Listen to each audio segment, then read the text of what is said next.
Bon, il est temps de traiter un sujet qui fâche. À mesure que ma chaîne grossit, je reçois de plus en plus de commentaires qui me parlent de la question de l'éthique en marketing. Il est assez clair pour moi que certains de ces commentaires viennent de personnes qui ne sont jamais sorties de chez eux dans leur vie entière, mais d'un autre côté, il y a d'autres commentaires qui viennent de personnes qui sont à la fois bien informées, intelligents et totalement bien intentionnés. Je pense qu'il est temps pour moi d'y répondre et de donner mon point de vue sur cette question. Et donc le sujet du jour, c'est le marketing est-il éthique ? Commençons par l'argument habituel que vous avez déjà entendu, qui est tout le temps donné par les marketeurs, et qui est le suivant. Le marketing, c'est un outil. Vous pouvez l'utiliser en bien ou en mal. Tant que votre produit est bon et que vous apportez de la valeur, il faut faire le maximum pour le mettre en avant. Philosophiquement, cet argument est dérivé d'un concept appelé le conséquentialisme, selon lequel la moralité d'une action est jugée par ses conséquences. Je cite Wikipédia. Selon le conséquentialisme, une conduite est morale si les conséquences d'un acte sont plutôt bénéfiques que défavorables. L'évaluation de la moralité d'une conduite se fait donc sur la base de ce qui est observable plutôt que sur l'intention, qui a un caractère privé et difficile à appréhender. On peut facilement voir pourquoi cet argument est attirant pour les marketeurs, parce que le conséquentialisme vous dit que tant que vous faites plus de bien que de mal, quelle que soit votre intention personnelle, même si votre intention personnelle c'est de devenir riche, tant que les effets secondaires de vos actions permettent d'aider les gens, vous êtes tranquille. Cet argument tient bien la route sur la surface, mais si on commence à trop y réfléchir, il y a quelques problèmes. Par exemple, qu'en est-il de ma vidéo sur Mad Men qui analyse l'exemple d'une publicité sur les cigarettes? Ou qu'en est-il de ma vidéo sur le loup de Wall Street? Je vais traiter de ces exemples plus tard dans la vidéo et pour l'instant, je voudrais laisser ces cas de figure de côté, car je ne suis pas sûr que l'argument du conséquentialisme soit persuasif pour tous ceux d'entre vous qui m'écoutez aujourd'hui. Alors je voudrais aller un peu plus profond sur ce sujet-là.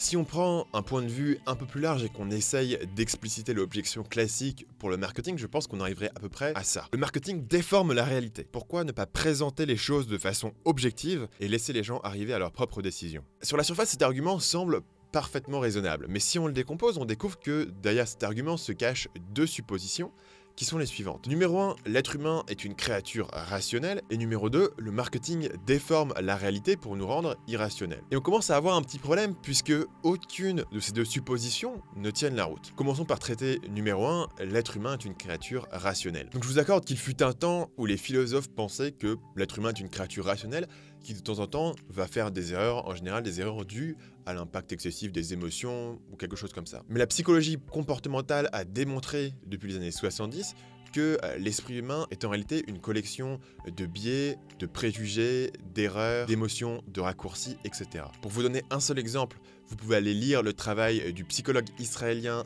Daniel Kahneman, qui a été un des pionniers dans ce domaine-là et qui a d'ailleurs reçu un prix Nobel pour sa contribution. Son livre de vulgarisation s'appelle en anglais Thinking Fast and Slow, en français il s'appelle Système 1, Système 2. Sans rentrer dans les détails, Kahneman a monté différentes études qui servent à analyser les biais humains. Ce qu'il a démontré, c'est que l'être humain n'est non pas rationnel comme on le croyait par le passé, mais est une collection de biais cognitifs qui lui permettent d'atteindre certaines décisions. Et d'ailleurs, le prix Nobel reçu par Kahneman est non pas en psychologie, parce que le prix Nobel de psychologie n'existe pas, mais en économie. La raison pour laquelle ils lui ont donné un prix Nobel en économie, et c'est le seul psychologue à avoir gagné un prix Nobel en économie, c'est parce que son idée de l'irrationalité des choix a un impact évidemment direct dans l'économie puisque c'est les choix d'achat, les choix d'investissement et était considéré tellement révolutionnaire pour la science économique que ça lui a valu ce prix Nobel. À ce stade, aucun scientifique sérieux ne vous dira que le modèle de décision utilisé par un être humain est basé sur des facteurs rationnels. Cette question est rendue particulièrement dérangeante par le fait que l'esprit humain contient un mécanisme de rationalisation, ce qui veut dire que les décisions qu'on prend pour des raisons émotionnelles, pour des raisons de biais psychologiques, eh bien vont être a posteriori expliquées par notre cerveau de façon plus ou moins rationnelle, de façon à nous donner l'illusion nous-mêmes d'être rationnels. Le problème évidemment, c'est que si vous voulez maintenir la croyance que vous êtes quelqu'un de rationnel, ça vous demande d'un autre côté d'ignorer à peu près 50 ans de recherche scientifique rigoureuse, ce qui contient quand même une petite contradiction. Mais bien sûr, ce n'est pas parce que les biais psychologiques existent qu'il est éthique de les exploiter. Alors pourquoi ne pas présenter les choses de façon objective? Le problème ici, c'est que la plupart de nos choix de consommation ne se font pas sur des critères objectifs. Si vous avez 2000 € dans votre poche, est-ce qu'il vaut mieux les dépenser pour acheter un nouvel ordinateur qui peut vous rendre plus productif? Est-ce qu'il vaut mieux aller en vacances avec votre famille? Est-ce qu'il vaut mieux les économiser pour plus tard? ou est-ce qu'il faut donner vos 2000 € à une association caritative pour améliorer le monde? Il n'y a pas vraiment de réponse objective possible à cette question. C'est entièrement une question de valeurs et de priorités.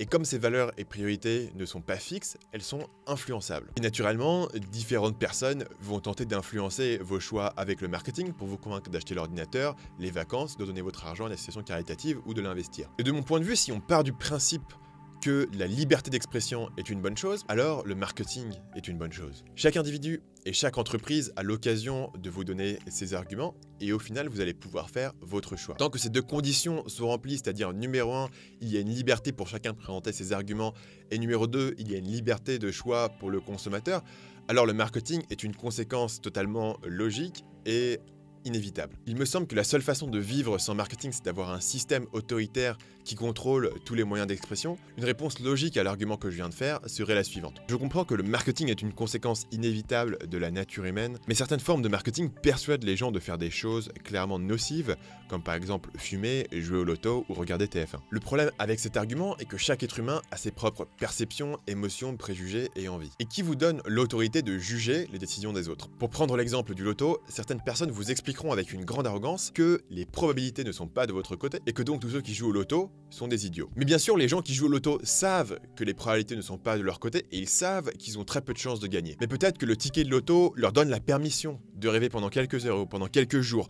que leur vie pourrait être différente. Et que ces émotions positives qui sont procurées par l'espoir du ticket de loto valent à elles seules le prix qu'ils ont payé pour leur billet. Et de ce point de vue, jouer au loto n'est pas différent d'aller au cinéma. Vous payez quelques euros pour un bout de papier, mais surtout vous payez pour pouvoir vous échapper pendant quelques heures. Bien sûr, je ne ressens pas personnellement le désir de jouer au loto, mais je ressens moi aussi le désir de rêver et de m'échapper. La seule différence, c'est que mes opportunités dans la vie sont différentes de celles du joueur de loto moyen, et donc je trouve d'autres façons de remplir ce même besoin. Et je me rends bien compte qu'on a tous l'impression que nos jugements et nos valeurs sont les bons. C'est tout le principe d'un jugement et d'une valeur. Mais ça ne veut pas dire que vous avez raison. Et donc la première étape pour moi, c'est d'avoir l'empathie, de comprendre que chaque être humain agit selon ses propres priorités et que de son point de vue, ses priorités et ses valeurs sont les bonnes. Il est important de comprendre que je n'essaye pas de vous faire la morale. Je ne suis pas en train de vous dire que juger les autres, c'est mal. Et d'ailleurs, si vous y réfléchissez, ça serait complètement contradictoire. Non, ce que je veux vous transmettre dans cette vidéo, c'est juger les autres vous rend idiot. Juger les autres vous permet de vous sentir supérieur. Et c'est une émotion extrêmement agréable. Et d'ailleurs, il y a des empires médiatiques entiers qui ont été construits sur l'opportunité de donner au consommateur l'occasion de juger son prochain. Mais c'est une position qui est relativement inefficace. Et si vous voulez voir un exemple de ça, il suffit de se tourner vers les États-Unis et de voir la montée de Donald Trump. Donald Trump a réussi à l'origine en exploitant la frustration d'une population qui se sentait exclue du discours national. Au lieu d'essayer de comprendre les besoins fondamentaux qui étaient en jeu, la position initiale des démocrates a été de traiter tous les électeurs de Donald Trump d'idiots racistes. Le résultat, bien sûr, c'est que ces populations se sentent d'autant plus exclues, elles ont perdu leur confiance dans les médias traditionnels, ce qui a évidemment renforcé l'attrait de Donald Trump. Et c'est pour ça que le jugement est un piège, parce qu'il vous empêche de voir la réalité de façon nuancée, et surtout il vous empêche d'analyser les motivations des autres et, pour ce que ça vaut, vos propres motivations. Et à mon sens, s'il y a une compétence qui est indispensable pour réussir en marketing, c'est de pouvoir comprendre les besoins de votre prospect sans le juger, c'est-à-dire avec une certaine empathie. Tout le travail de cette chaîne est de comprendre comment les êtres humains prennent des décisions. Et c'est pour ça que j'analyse chaque semaine avec vous des cas concrets de persuasion. Et c'est pour ça que mon travail sur cette chaîne est amoral. Notez que j'ai bien dit amoral et non pas immoral. Pour simplifier, immoral voudrait dire aller à l'encontre de la morale commune. Dans mon cas, amoral veut simplement dire que je ne cherche pas à porter de jugement sur les cas de persuasion que j'analyse ou sur les clients de ces entreprises. La raison, encore une fois, est que donner trop de biais à mes préférences personnelles compromettrait la mission de cette chaîne, qui est de comprendre le comportement humain. Et franchement, les pubs pour les cigarettes, les vendeurs véreux, les politiciens corrompus et les arnaqueurs en tout genre contiennent des leçons vraiment fascinantes sur la nature humaine et je ne compte pas arrêter de les étudier, même si je ne partage pas leurs valeurs. Et je sais qu'il serait facile de caricaturer cette vidéo en disant que je suis un cynique égoïste qui ne croit en rien et qui cherche uniquement à gagner le plus d'argent possible. En réalité, c'est tout le contraire. La raison pour cette vidéo, c'est que j'ai passé beaucoup de temps à réfléchir à cette question des valeurs et à comment les appliquer concrètement. Et j'ai mon propre système de valeurs basé sur le stoïcisme que je ne vais pas détailler dans cette vidéo, mais je vous mettrai un lien en haut à droite de la vidéo vers une interview que j'ai fait avec Antoine Blanchemaison où on rentre un petit peu dans ce sujet-là. L'intérêt du stoïcisme par rapport au thème que je traite dans cette vidéo, c'est que le stoïque cherche à acquérir une vision réaliste de la nature humaine, y compris pouvoir voir de façon honnête et transparente la phase un peu plus désagréable de l'humanité. Le stoïcisme est aussi un système purement interne qui vous demande d'agir de façon vertueuse, mais sans juger les actions des autres. Je cite Marc Aurèle, qui est un des plus grands philosophes stoïques, « Les erreurs des autres, laissez-les à leur créateur ». Selon ce système, il est donc important pour moi de développer une vision objective et réaliste de la nature humaine, mais ça ne veut pas dire que je considère qu'il est acceptable pour moi d'utiliser toutes ces techniques dans mon business. Il y a certaines tactiques marketing qui seraient efficaces pour augmenter mon nombre de ventes et pour augmenter mon chiffre d'affaires et que je me refuse à utiliser sur des bases éthiques. En voici 3 parmi d'autres. Premièrement, j'ai toujours refusé de faire des promesses de résultats du type facile et rapide. Il y a beaucoup de gens qui vous vendent des systèmes clés en main pour monter un business sur internet en quelques mois.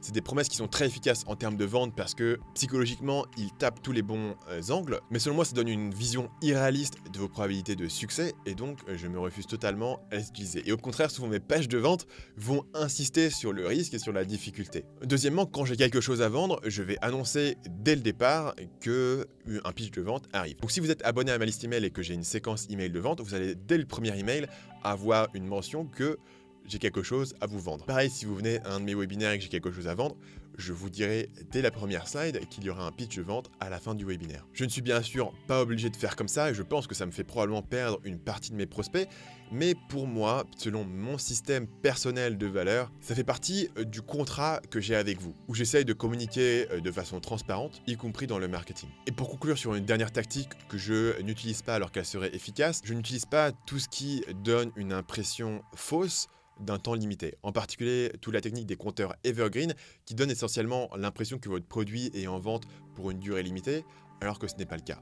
Si vous voyez une durée limitée de ma part, la durée est vraiment limitée et quand c'est terminé, c'est terminé. Mais pour nuancer un peu tout ça, je ne me gênerai pas pour traiter une de ces techniques dans mes vidéos parce que je considère qu'elles ont beaucoup à nous apprendre sur la nature humaine. Et dans la mesure où je reste ouvert d'esprit, il n'est pas impossible que dans le futur, je change d'avis sur une de ces tactiques. En conclusion, le marketing est-il éthique? Ma réponse, c'est que tout dépend de ce que vous en faites. C'est un peu frustrant comme réponse, mais évidemment, la morale de cette vidéo, c'est qu'il n'est pas forcément facile de séparer le monde entre les gentils et les méchants. C'est donc à vous, chers spectateurs, de réfléchir à l'impact que vous voulez avoir dans le monde. Mais pour moi, il y a 2 arguments très clairs en faveur du marketing. Le premier est qu'il n'y a pas de noblesse à ignorer la réalité de la nature humaine. Vous n'allez pas contrecarrer des millénaires d'évolution juste parce que vous refusez personnellement d'utiliser des tactiques de marketing ou de persuasion. Tout ce que vous allez accomplir, c'est condamner votre projet à rester dans l'obscurité et vous assurer que vous n'allez avoir aucun impact sur le monde. Deuxièmement, il me semble plus utile de chercher à comprendre le comportement des autres